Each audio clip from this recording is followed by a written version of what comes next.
오늘 우리에게 주신 하나님 말씀은 신약성경 에베소서 6장 13절부터 17절까지 말씀입니다. 신약성경 317페이지 에베소서 6장 13절부터 17절까지 말씀입니다. 에베소서 6장 13절부터 17절까지 말씀, 우리 다 같이 한 목소리로 같이 이 말씀 읽겠습니다. 시작. 그러므로 하나님의 전신갑주를 취하라. 이는 악한 날에 너희가 능히 대적하고 모든 일을 행한 후에 서기 위함이라. 그런즉 서서 진리로 너희 허리띠를 띠고 의의 호심경을 붙이고 평안의 복음이 준비한 것으로 신을 신고 모든 것 위에 믿음의 방패를 가지고 이로써 능히 악한 자의 모든 불화살을 소멸하고 구원의 투구와 성령의 검 곧 하나님의 말씀을 가지라. 아멘. 이 위대한 서신을 시작하면서 앞부분에 에베소서 1장 3절에서 바울이 가장 먼저 선포한 것은 하나님 곧 우리 주 예수 그리스도의 아버지께서 그리스도 안에서 하늘에 속한 모든 신령한 복을 우리에게 주셨다라고 선언합니다. 이것이 편지가 시작하는 가장 앞부분에 바울이 선포하고 있는 내용이에요. 우리는 예수 그리스도 안에서 하늘로부터 우리가 받아야 될 모든 신령한 복을 이미 다 받았습니다. 하나님은 우리에게 인색한 분이 아니십니다. 우리에게 아무것도 주지 않고 믿음으로 잘 살면 나중에 천국 가게 해주겠다고 하시는 분이 아닙니다. 하나님은 우리에게 부요한 분이시고 우리가 필요한 모든 것들을 우리에게 이미 예수 안에서 다 주셨습니다. 하지만 하나님은 우리에게 주신 것을, 그 복을 우리가 실제 우리의 삶에서 누리며 사는 것은 다른 문제입니다. 그래서 바울은 이 위대한 복을 이야기한 다음에 마지막에 우리에게 하나님의 전신갑주를 입으라, 하나님의 전신갑주를 취하라, 이렇게 말하고 있습니다. 왜 굳이 이걸 군사의 비유를 들겠습니까? 이것은 해도 되고 안 해도 되는 그런 어떤 종교적인 의무나 장식이 아니란 이야기입니다. 이것은 입어야 하는 거예요. 안 그러면 죽습니다. 이건 생명이 달린 문제라는 거예요. 주일 아침에 여러분에게 제가 너무 부담을 드리는지 모르겠지만, 편안한 마음으로 교회 와서 위로의 말씀을 듣고 싶어 하는지 모르겠지만, 우리가 지금 여기서 하고 있는 이 일은 죽고 사는 문제입니다. 바울은 그래서 우리에게 전신갑주를 입으라고 이야기하고 있습니다. 그래서 우리는 지난주부터 이 은혜의 선물들, 하나님이 이미 우리에게 풍성히 주신 이 실제 삶에 적용해야 되는 문제들을 우리가 살펴보고 있습니다. 진리의 허리띠, 의의 호심경, 평안의 복음이 준비한 신, 지난주에 보았죠? 이어서 오늘은 단 하나, 믿음의 방패를 함께 공부합니다. 16절 말씀을 한번 다시 보십시오. 모든 것 위에 믿음의 방패를 가지고 이로써 능히 악한 자의 모든 불화살을 소멸하고. 이 무기들을 잘 보면, 이 장비들을 잘 보면 진리의 허리띠, 의의 호심경, 그리고 평안의 복음이 준비한 신, 이런 것들은 사실 몸에다 탁 붙여서 착용하는 것들이죠. 밀착되어 있는 것들이에요. 일종의 이제 보호하는 장비들이죠. 하지만 믿음의 방패, 구원의 투구, 성령의 검은 손에 들거나 우리가 움직이는, 작동하는, 실제 전투에서 사용해야 하는 이제 그런 장비들입니다. 그러니까 앞에 세 가지 장비는 뭐랄까 준비에 해당되는 거라면, 뒤에 이 세 가지 장비는 실제 전투에, 싸움의 한복판에서 적극적으로 사용하고 작동해야 하는 장비입니다. 투구는 전투 중에 군인이 항상 쓰고 있어야죠. 중간에라도 그것을 덥다고 벗어놓으면 굉장히 위험합니다. 또 검도 마찬가지죠. 항상 들고 싸워야죠. 하지만 이 방패는 약간 특별하죠. 방패는 평소에는 별로 필요가 없는데 위기 때 굉장히 중요해집니다. 화살이 막 비오듯 쏟아지는 그런 적의 공격이 있을 때에 그 순간에 내 생명을 지켜주는 장비가 바로 이 방패입니다. 여러분, 방패하면 뭐가 떠오르십니까? 영화 같은 데 보면 나오는 그 손에 달린 아주 작은 그런 방패가 생각나시겠지만, 고대 로마 군인들의 이 방패는 사이즈가 굉장히 컸습니다. 기록에 의하면 길이가 약 1m 20 정도 되었다고 합니다. 로마 군인들의 평균 키가 이제 고대라 약 165, 남자인데 165 정도가 평균 키였다고 하니까, 몸을 이렇게 웅크리면 120m짜리 길이의 방패라면 몸이 뒤에 다 가려지는 상당히 큰 사이즈의 방패였어요. 여러 개의 나무를 계속 덧대서 그런 나무로 방패 모양을 만들고, 불화살을 이렇게 쏘니까 거기에 타지 않도록 그 앞에다는 송아지 가죽을 입히고, 그런 다음에 거기다가 이제 물을 이렇게 묻혀서 불화살을 이렇게 막아도 불타지 않도록 하는 그 장비가 바로 방패입니다. 모든 전신갑주를 입으라 할 때 나오는 모든 것들이 그렇지만, 사실 이 방패는 그냥 장식용이 아니고 정말로 불화살이 쏟아지는 전쟁터에서 병사의 생명을 지키는 정말 중요한 장비였습니다. 그런데 이렇게만 말하면 이 방패의 목적이 뭔가 공격이 있고 위험이 올 때 그것으로부터 나를 지키는 것만 목적인 것처럼, 그건 수동적인 의미에서 그렇게 느껴지지만, 이 방패가 왜 군인에게 필요하겠습니까? 부녀자들이 적의 공격으로부터 자신을 지키기 위해서 쓰는 장비가 아니고, 이것은 군인에게 주어진 장비예요. 다시 말해서 적의 공격이 있을 때 그 공격으로부터 군인이 자신을 지키기만 하는 것은 군인이 아닙니다. 군인은 어떻게 해야 됩니까? 비오듯 쏟아지는 그 화살을 뚫고 자기에게 정해진 자리를 지키고, 그리고 필요하면 전진할 때 앞으로 나아가서 그 방패로 자신을 가리고 결국에는 전투를 하라고, 그러라고 방패가 주어진 거죠. 믿음의 방패도 마찬가지입니다. 하나님께서 우리에게 믿음을 주셔서 그거를 방패로 사용하라고 이렇게 할 때, 그것은 그냥 우리가 믿음이 있으니까 삶에 일어나는 여러 어려운 문제들을 우리가 피해서 그냥 안전해지는 것이 궁극적인 목적이 아니고, 불화설이 날아오는 삶의 한 복판에도 하나님이 주신 믿음을 방패 삼아 어떻게 하라? 믿음으로 순종하고 앞으로 나아가서 우리에게 맡겨진 사명, 그것을 꼭 수행하라, 그런 의미에서 주어진 것이 방패입니다. 하지만 왜 방패가 주어지겠습니까? 어쨌든 여기에서 확실한 것은 이 방패가 필요한 순간이 있다는 거예요. 어른들은 너무 잘 아실 거예요. 누구나의 인생은 어렵지만 살다 보면 이렇게 방패가 필요한 순간이 정말 있습니다. 오늘 바울은 방패, 이로써 능히 악한 자의 모든 불화살을 소멸하라, 이렇게 말하고 있죠. 악한 자의 불화살이 영화에 나오는 것처럼 하늘 빽빽히 불을 단 화살들이 정말 비오듯 쏟아지는 그런 순간이 있습니다. 도무지 피할 수가 없고, 그 순간에 방패 아니면은 이제 죽는구나 싶은 그런 순간들이 있습니다. 그 불화살이 뭘까요? 영화에 나오잖아요. 화살 끝에다가 불을 붙여가지고 탁 쏘면, 그것이 어디에 탁 이제 꽂히면 불이 붙고 그 주변까지 다 이렇게 불타게 만드는 아주 치명적인 공격입니다. 우리도 영적으로 이런 공격을 당할 때가 있습니다. 어디서 날라왔는지 모르게 갑자기 날라와서 팍 꽂혀서 불바다를 만들어버리는 그런 일들.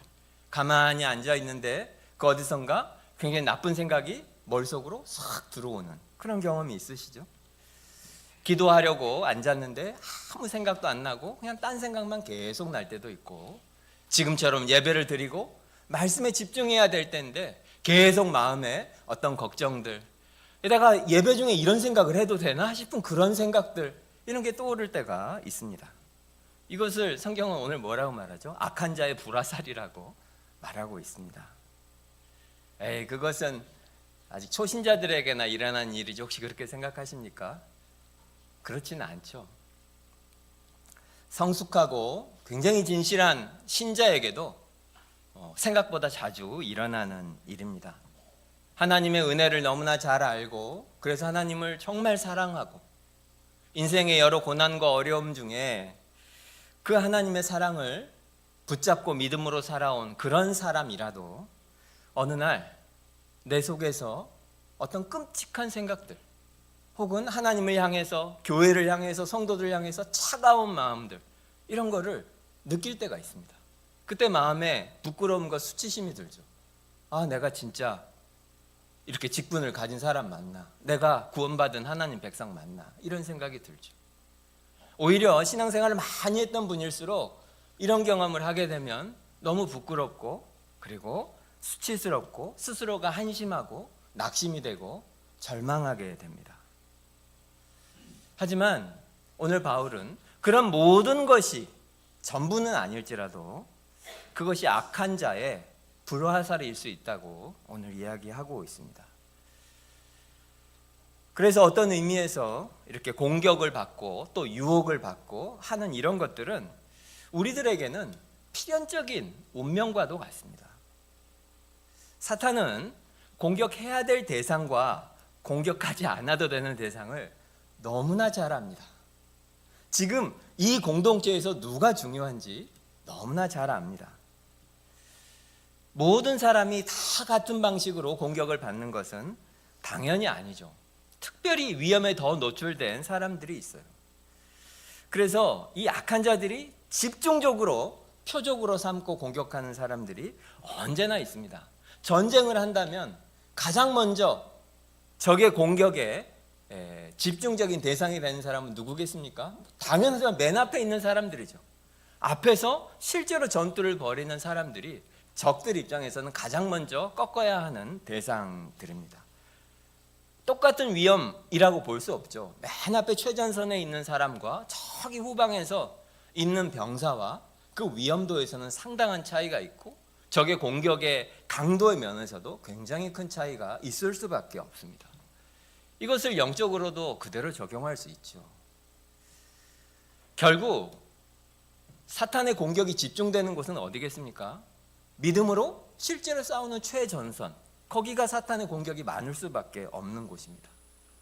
가만히 있어서는 아무 공격이 없어요. 근데 입을 열어서 실제로 복음을 전하려고 하면 예수 믿으십시오, 교회 한번 나와서 예배를 드립시다, 이런 이야기를 할 때, 세상에서 살 때 세상의 법대로 살려고 하지 않고 죄를 따르지 않고 거룩하게 살려고 할 때, 남들처럼 복수하지 않고 용서를 하려고 할 때, 그리고 남들처럼 높아지려고 하지 않고 낮아지려고 할 때, 하나님의 말씀에 순종하려고 할 때, 그때가 사실은 가장 위험한 순간이에요. 왜냐하면 적들이 우리를 가장 집중적으로 공격하는 그런 때이기 때문입니다.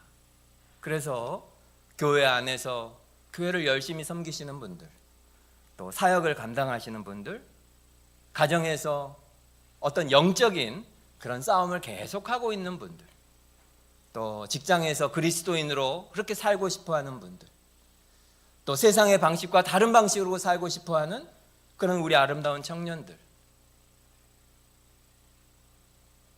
어쩔 수 없이 더 많은 공격을 받을 수밖에 없습니다. 그리고 그것은 이상한 일이 아닙니다.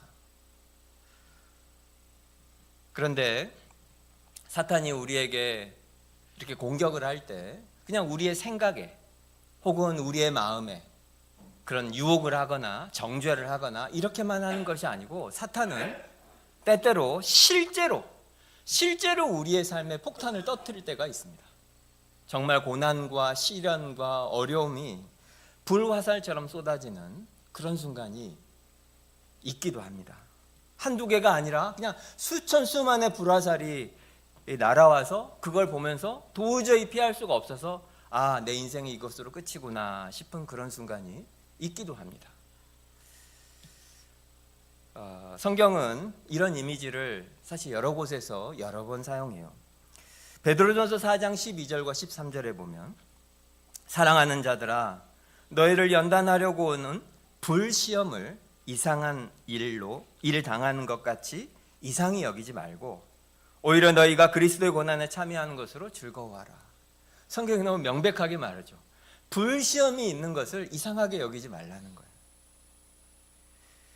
이사야서 43장 2절에도 네가 불 가운데로 지날 때에 타지도 아니할 것이요 불꽃이 너를 사르지도 못하리니, 전제가 있죠.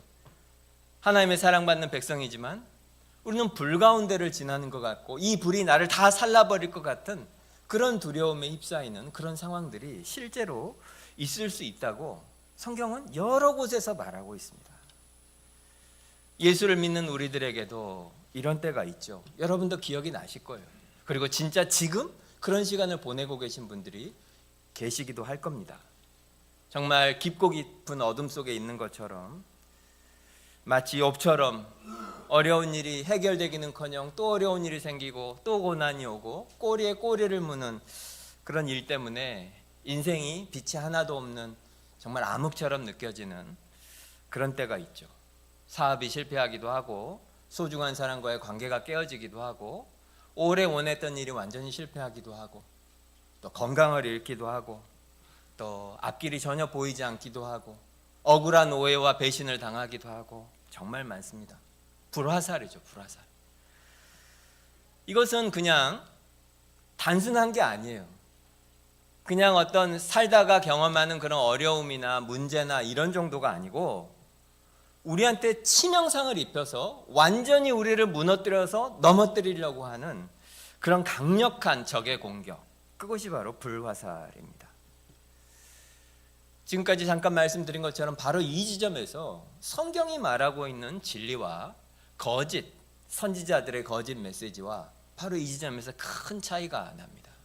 사람들은 좋아하지만 그것이 거짓된 메시지는 뭐냐면, 우리처럼 살면 또 우리가 원하는 이 믿음을 가지면 여러분 삶에 어려움이 다 사라지고 건강하고 돈도 잘 벌고 행복하게 살게 될 것이다. 하지만 성경은 지금도 말씀드린 것처럼 성경은 어디에서도 그런 약속을 하고 있지 않습니다. 예수님을 보십시오. 예수님은 죄가 없는 분이세요. 예수님은 실수하지 않는 분이세요. 예수님은 잘못된 판단을 절대 하지 않는 분이세요. 그래서 하나님과 너무나 친밀한 관계를 누리셨던 그런 분이었습니다. 그런데 성경에 기록된 예수님의 생애 보십시오. 얼마나 아픈 일이 많고 얼마나 괴로운 일이 많고, 오죽했으면 예수님이 때로는 우시기도 하시지 않았습니까? 배신을 당하고 오해를 받으시고 거절을 당하시고 실제로 채찍질을 당하시고, 예수님은 완전한 분이시지만, 예수님의 삶은 완전한 삶이지만 그 완전한 삶 속에 눈물이 있고 배신이 있고 슬픔이 있고 고통이 있습니다. 이건 모순이 아니라는 이야기예요. 우리가 하나님의 사랑받는 자녀로 산다고 할 때 우리들은 원치 않지만, 그럼에도 불구하고 우리가 오해하지 말아야 할 것은 우리의 삶에도 여전히 고난이 있고 어려움이 있고 눈물이 얼마든지 함께 있을 수 있다는 것입니다. 만약에 그것을 믿지 않는다면 아직 우리는 성경이 말하고 있는 이 땅에서의 완성되지 않은 세상에서 사는 그리스도의 삶을 아직 충분히 이해하지는 못한 것일 거예요. 그런데 하나님은 왜 그 아들 예수를 죽이시기까지 하고 우리를 구원하여 내셔놓고 왜 우리의 삶에 그런 어려움과 고난을 허락하실까요? 사탄이 우리를 공격하는데 하나님이 막아주셔야 될 거 아니에요. 근데 욥기를 보면 오히려 하나님이 사탄과 회의를 하셔요.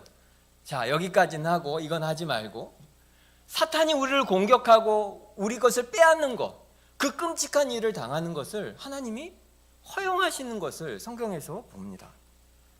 왜 그럴까요? 하나님이 사탄한테 하나님의 주권, 그 통치권을 양보해서 그럽니까? 그렇지 않습니다. 욥기에 너무 명백히 나타나죠. 사탄이 우리를 공격한다고 해도 어디까지나 하나님의 허용과 하나님의 주권과 하나님의 통치 안에 사탄이 있습니다.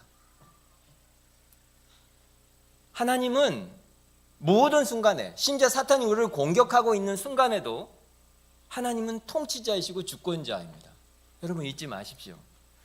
실제로 그 어둠의 세력이 우리를 공격하고 있고 우리의 삶을 무너뜨리고 있어도 예수 안에 있는 우리의 삶의 진짜 주권자는 여전히 하나님이십니다. 그런데 왜 그걸 허용하실까요? 우리를 위해서입니다. 하나님에게 더 큰 계획이 있기 때문입니다. 하나님께서는 사탄의 공격까지도 사용하셔서 우리를 연단하시고 빚어가시기 원하시기 때문이에요. 성경은 정말 많은 곳에서 이것에 대해서 말씀하고 있습니다. 요한복음 15장에 보면 예수님께서 이렇게 말씀하죠. 나는 참 포도나무요 내 아버지는 농부라. 무슨 뜻입니까? 하나님 아버지가 포도원의 농부라는 거예요. 그러면서 물은 열매를 맺는 가지는 더 열매를 맺게 하려 하여 그것을 깨끗하게 하시느니라. 심는다는 게 아니고 포도원 농부는 이 포도나무가 열매를 더 맺게 하기 위해서, 열매를 맺게 하도록 하기 위해서 어떤 가지를 잘라낸다, 그런 뜻입니다. 깨끗하게 한다는 것은. 열매를 맺지 못하는 가지는 잘라내고 멀쩡하고 굉장히 건강해 보이는 가지라고 하더라도 결국 열매를 많이 맺도록 하기 위해서, 이 양분이 분산되지 않도록 하기 위해서 멀쩡한 가지를 잘라내기도 하죠. 이게 무슨 의미인지 여러분들 정말 잘 아실 거예요. 그런데 그 원리를 모르는 사람은 옆에서 뭐라고 하겠습니까? 저 멀쩡한 가지를 왜 잘라? 아니 저 좋은 걸 뭐하러 잘라? 이러겠죠. 하지만 노련한 농부는, 경험이 많은 농부는 절대로 실수하지 않습니다. 이거를 잘라야 결국 열매가 많이 맺히게 될 것이다 라고 하는 것을 농부는 명확히 압니다. 농부가 살아있는 것 같은 가지를 잘라낼 때 그것은 나무를 죽이는 것이 아니고 살리는 겁니다. 여러분 믿으십니까? 히브리서 12장에서는 이것을 더 직접적으로 말합니다. 히브리서 12장 6절에서 8절에 주께서 그 사랑하시는 자를 징계하시고, 말이 안 되는 것 같습니까? 주께서 사랑하시는 자를 징계하시고, 그리고 징계는 다 받는 것이거늘 너희에게 없으면 사생자요 친아들이 아니니라. 다시 읽어볼까요? 주께서 그 사랑하시는 자를 징계하시고 징계는 다 받는 것이거늘 너희에게 없으면 사생자요 친아들이 아니니라. 두려운 말씀이지만 너무나 큰 위로의 말씀이죠. 우리에게는 굉장히 큰 위로의 말씀입니다. 왜요? 우리의 삶에 고난이 있고 하나님이 우리를 징계하시는 것 같은 그 어려움이 있다고 해서 그것이 우리가 버림받았다는 뜻은 아니라는 거예요. 오히려 우리들은 이렇게 해석할 수 있죠. 하나님께서 나를 아들로 대해 주시는구나. 하나님께서 나를 딸로 생각해 주시는구나. 그러니까 그냥 나를 유기하고 버려두지 않으시고 내 삶에 개입하시고 내 삶에 있는 가지들을 잘라내고 계시는구나. 하나님이 나를 아들과 딸로 굉장히 의미 있는 존재로 보시고 사랑으로 양육하고 계시는구나. 우리는 그렇게 해석할 수 있다는 것입니다. 히브리서 말씀을 근거로 하면.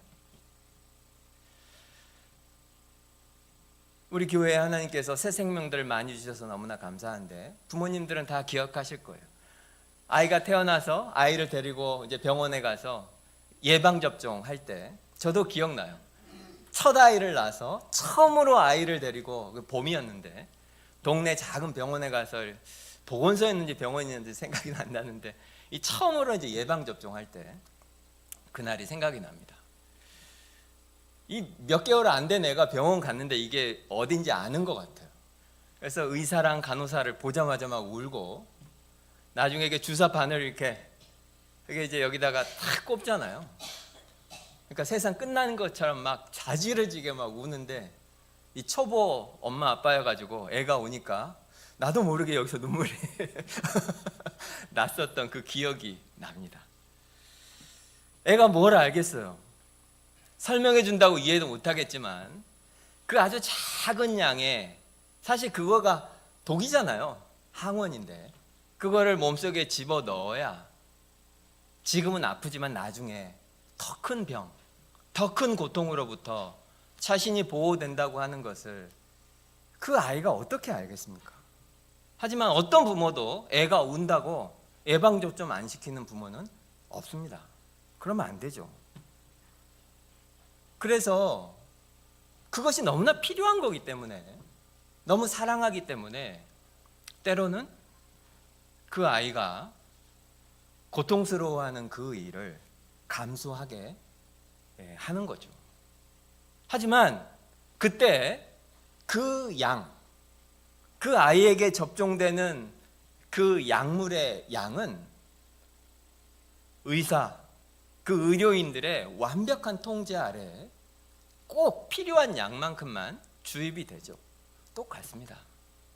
하나님께서 우리에게 아버지시기 때문에, 우리를 사랑하시기 때문에 우리에게 그런 일을 허용하실 때가 있지만 그건 다 하나님의 완전한 계획과 그분의 완전한 통치 아래 있습니다. 성경은 그것에 대해서 분명히 말하고 있어요. 고린도서 10장 13절 말씀, 여러분 너무나 잘 아시는 말씀이에요. 사람이 감당할 시험 밖에는 너희가 당한 것이 없나니 오직 하나님은 미쁘사 너희가 감당하지 못할 시험 당함을 허락하지 아니하시고 게다가 시험 당할 즈음에 또한 피할 길을 내사 너희로 능히 감당하게 하시느니라. 무슨 뜻입니까?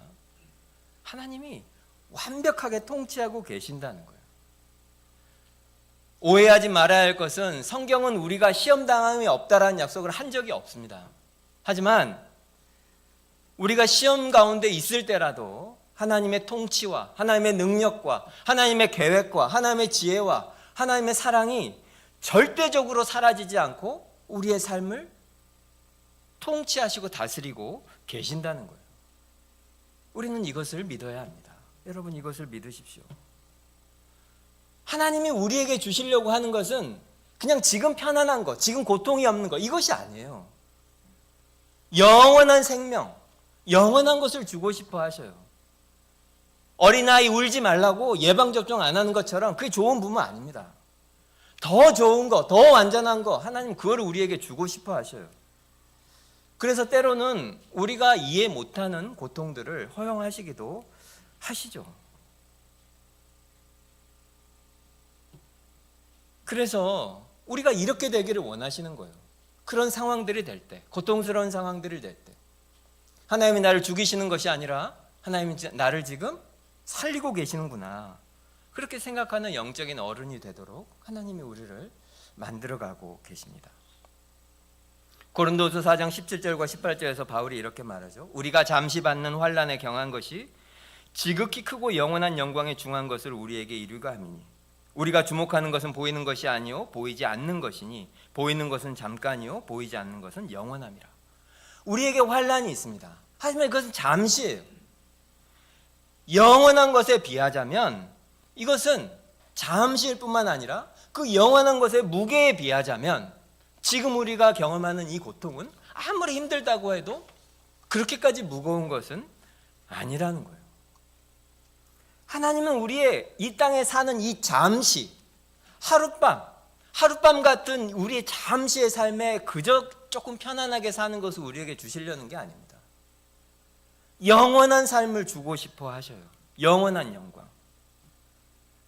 그래서 지금 우리가 여기서 어떤 고통을 당하고 있든지 간에 만약에 이 고통이 없는 상태로 이것을 면제받아서 우리가 겪게 될 그 영원한 고통에 비하자면 이것은 비교할 수 없는 거예요. 반대로 우리가 이 일 때문에 어떤 대가를 지불한다 하더라도 이후에 우리가 받게 될 영광과 영원한 상급에 비하자면 이 대가는 아무것도 아니라는 겁니다. 두려운 말씀이죠. 우리가 다 아는 말씀이죠.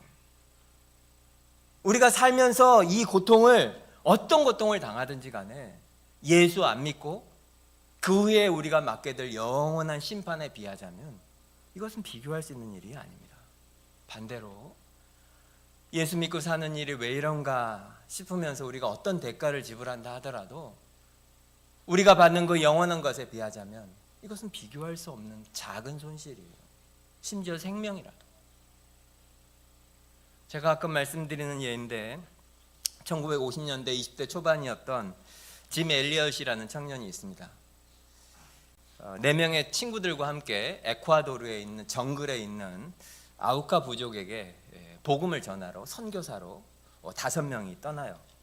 그런데 이 사람들이 거기에 도착하고 며칠이 안 돼서 이 5명이 모두 창과 도끼로 무참히 살해된 채 해변가에서 발견이 됩니다.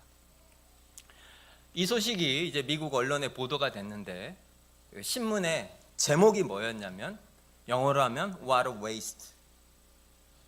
이것이 뭔 낭비야. 도대체 얼마나 어처구니 없는 낭비인가. 그게 신문의 제목이었어요. 이 기사의 제목. 명문대로 수석으로 졸업한 청년이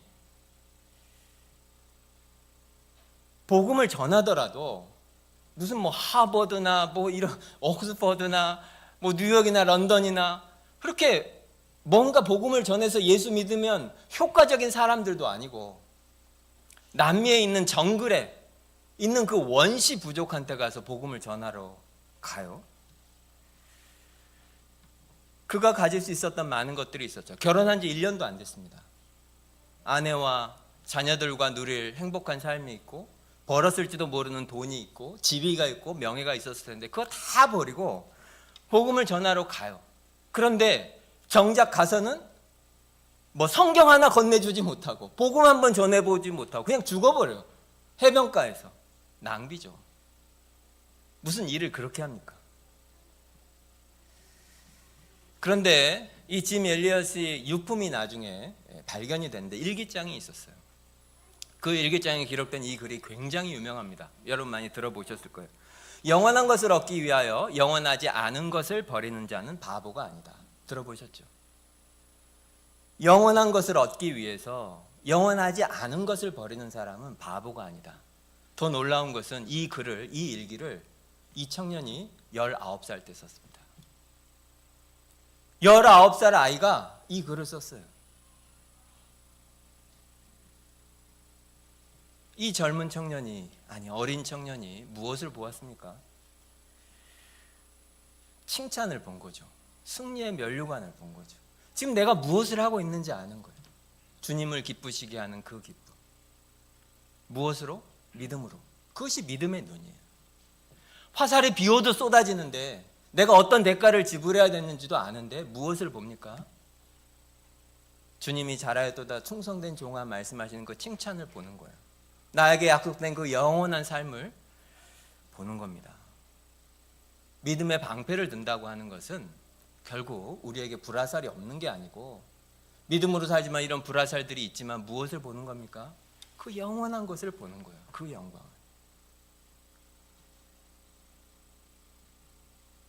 그래서 하나님께서 왜 우리에게 이런 불화살들이 오게 하는지 우리는 알 수 있어요. 무엇 때문입니까? 영원하지 않은 것들을 붙잡고 사는 우리를 하나님께서 때로 흔드시는 거예요. 그래서 어떻게 하라? 영원한 것을 보라. 그것은 한시적인 것이고 일시적인 거야. 진짜는 이것이야 라고 우리에게 알게 해주십니다. 여러분에게 주일 아침부터 이런 말씀 드리기 죄송하지만 우리 모두는 고난이 필요합니다. 우리 모두는 불화살이 필요합니다. 그렇지 않으면 우리는 영원한 것을 보는 눈이 항상 흐려져요. 하나님 왜 이러세요? 왜 나한테만 이러세요? 왜 하필 나한테 이러십니까? 우리 할 수 있죠. 하지만 믿어야 하는 것은 하나님은 절대로 실수하는 농부가 아니시라는 거예요. 하나님은 딱 잘라놓고 아이고 실수했네 이런 법이 없어요. 하나님은 완벽한 분이십니다. 아니 이건 나한테 너무나 중요한 건데 왜 이걸 자르세요? 이건 나한테 필요한 건데 왜 안 주세요? 멀쩡한 가지인데 왜 자르세요? 우리는 그렇게 말할지 모르지만 결국 살아보면 알게 될 겁니다. 하나님이 결국 내 삶에 진짜 좋은 열매를 맺고 계셨다고 하는 것을 우리는 알게 됩니다. 우리 자신을 한번 돌아보십시오. 여러분은 어떤가요? 불화살에 그런 공격을 받은 경험이 있으십니까? 생각으로든 유혹으로든 정죄든 또 실제적인 어려움과 고난이든 그런 순간들이 있으십니까? 아까도 말씀드린 것처럼 이 적의 공격은 우리가 실제로 믿음으로 살려고 하면 강해집니다. 말씀에 순종하려고 하면 하나님이 맡기신 자리에서 내가 믿음으로 살려고 하면 그럴수록 더 적의 저항은 강해지는 거죠. 아니 내가 큰맘 먹고 믿음으로 한번 해봤는데 그러면 좋은 일이 생겨야 될 거 아니에요. 하지만 믿음으로 살면 어떻게 돼요? 적이 더 공격하고 어려운 문제가 더 생기고 아니 내가 멋있게 이렇게 이런 선택을 하면 하나님이 도와주셔서 이런 일이 일어날 줄 알았는데 그런 일이 안 생겨요. 그러면 그것은 이상한 일이 아닙니다. 낙심하지 마십시오. 예수님을 보세요. 예수님의 공생애가 시작되기 직전에 예수님이 세례를 받으시죠. 하늘 문이 열리고 성령이 비둘기같이 예수님에게 쏟아지고, 그리고 하늘에서 아버지가 말씀하셔요. 너는 내 사랑하는 아들이라. 내가 너를 기뻐하노라. 성경에 나오는 가장 아름다운 삼위일체의 영광스러운 장면 중에 하나입니다. 예수님이 하나님이시지만 성부 하나님과 성령 하나님과 예수님이 한꺼번에 그 아름다움을 나타내는 정말 뭐라고 할까? 아주 찬란한 광경이죠. 그런데 그 장면 곧바로 다음이 사탄의 유혹 장면이죠. 그것도 모든 것으로 사탄이 예수님을 시험하고 유혹합니다. 우리가 믿음으로 살려고 할 때 불화살이 날아오는 것은, 그것은 이상한 일이 아니고 어쩌면 우리가 바른 길을 가고 있다는 진짜 증거일지도 모릅니다. 하지만 우리에게 참된 위로는 예수님이 있죠. 여러분 다 경험하셨겠지만 믿음으로 살면 참 마음에 많이 드는 느낌 중에 하나가 외로움입니다. 왜 그럴까? 왜 믿음으로 사는데 외롭죠? 엘리야처럼 내 마음을 이해해 주는 사람이 없고, 나는 믿음으로 사는데 내 곁에는 정말 나와 같은 그런 간절함과 목숨을 걸고 주를 따르는 사람이 없는 것 같은 그런 외로움과 이해받지 못한다는 고통이 진짜 믿음으로 사는 사람들 속에는 다 있습니다. 하지만 여러분, 주님 뜻대로 살기로 했네, 예전에 그 찬송 많이 불러보셨죠? 그 2절에 보면 이 세상 사람 날 몰라줘도, 이 세상 사람 날 몰라줘도 뒤돌아서지 않겠네. 부흥사였으면 한번 같이 부르는 건데 주님이 아십니다. 히브리서가 말하죠. 예수님은 죄가 없는 분이시지만 우리가 죄의 결과로 경험해야 하는 모든 고통을 예수님은 다 경험하셨어요. 이 세상 사람 날 몰라줘도 주님은 아십니다. 우리를 이해하셔요. 우리의 마음을 아시고, 우리의 믿음의 싸움을 아시고, 두려움 중에도 믿음으로 하는 우리의 선택을 아시고, 그리고 우리의 고통과 모든 것을 아십니다. 그래서 우리는 불화살이 날아오는 순간에 믿음으로 그 예수님을 바라보시는 거예요. 주님은 아신다. 여기서 중요한 질문을 하게 되죠. 마지막으로, 그렇다면 불화살이 날아올 때 이 믿음의 방패를 든다는 것은 무엇인가? 믿음의 방패를 가진다는 것은 진짜로 무엇인가? 어떻게 하는 것을 말하는 것인가? 믿음의 방패라고 할 때에서 이 믿음, 제가 여러분에게 굉장히 자주 드리는 말씀인데, 이 믿음에서 진짜로 중요한 것은 내 믿음의 강도가 아닙니다. 무슨 말이냐면, 내가 얼마나 큰 믿음이 있느냐, 내가 얼마나 세게 믿느냐, 그것이 중요한 게 아니에요. 믿음에서 진짜 중요한 핵심은 뭐죠? 믿음의 대상이에요. 무엇을 믿느냐가 중요해요. 잘못된 것을 강하게 믿는 사람들도 이 세상에는 정말 많습니다. 믿음에서 진짜로 중요한 것은 내가 얼마나 강하게 믿느냐가 아니라 내가 무엇을 믿느냐가 훨씬 중요해요. 그래서 성경이 믿음의 방패라고 할 때 이 믿음은 내가 얼마나 큰 믿음이 있느냐를 말하는 것이 아니고 내가 무엇을 믿고 있느냐, 내가 누구를 믿고 있느냐, 이것이 중요하다는 거예요.